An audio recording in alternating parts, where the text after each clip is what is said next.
আসসালামু আলাইকুম, কেমন আছেন সবাই? আজকে আমি আপনাদের দেখাবো বাসায় ফলের ঝুড়িতে অবহেলায় পড়ে থাকা কলাগুলা দিয়ে কত সুন্দর একটা স্ন্যাক্স বা পিঠা আমি তৈরি করে দেখাই।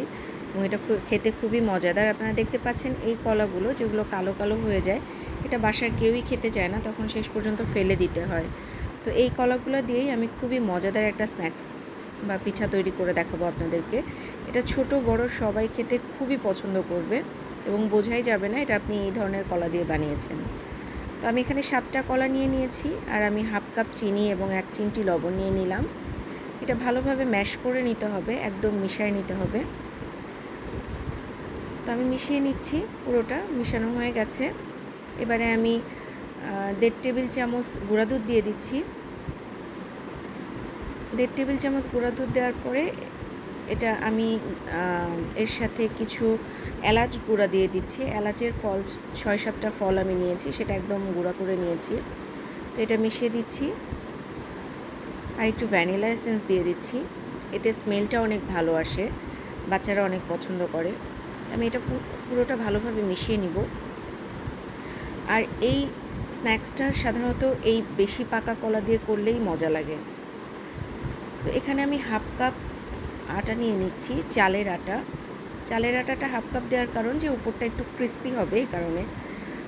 তো আমি হাফ কাপ চালের আটা দিয়ে এটা পুরোটা দিয়ে দিলাম। দিয়ে আমি এটা আবারও ভালোভাবে মিশিয়ে নিচ্ছি। এটা মেশানো হয়ে গেছে। এবারে আমি ময়দা অ্যাড করব। আপনারা ময়দাটাই ইউজ করবেন। আমি 1 কাপ পরিমাণ ময়দা নিয়েছি।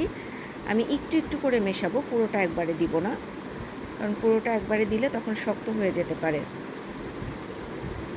তো এটা আমি আবারও একটু অ্যাড করছি প্রয়োজন মতো।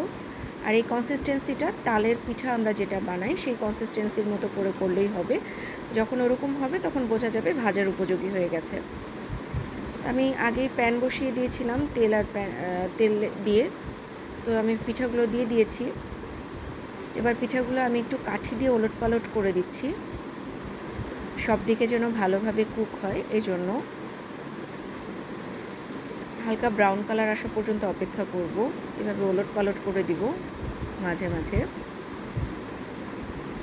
দেখতে পাচ্ছেন পিঠাগুলো খুব ফ্লাপি হয়ে গেছে, সুন্দর ফুলে উঠেছে, আর সুন্দর একটা কালারও এসেছে, ব্রাউন কালার চলে এসেছে। এ পর্যায়ে আমি তুলে নিব পিঠাগুলো।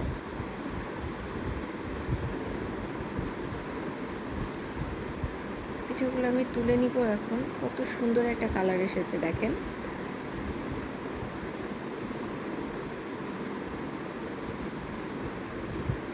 পিঠাগুলো ছোট বড় সবাই খুব পছন্দ করে খেতে। তো একটা পিঠা আমি ভেঙে দেখাচ্ছি, পিঠাটা কত ভেতরে ভালোভাবে কুক হয়েছে এবং কতটা সফট হয়েছে। আপনারা বাসায় অবশ্যই পিঠাটা ট্রাই করে দেখবেন, কেমন লাগে অবশ্যই আমাকে কমেন্টে জানাবেন। আল্লাহ হাফেজ।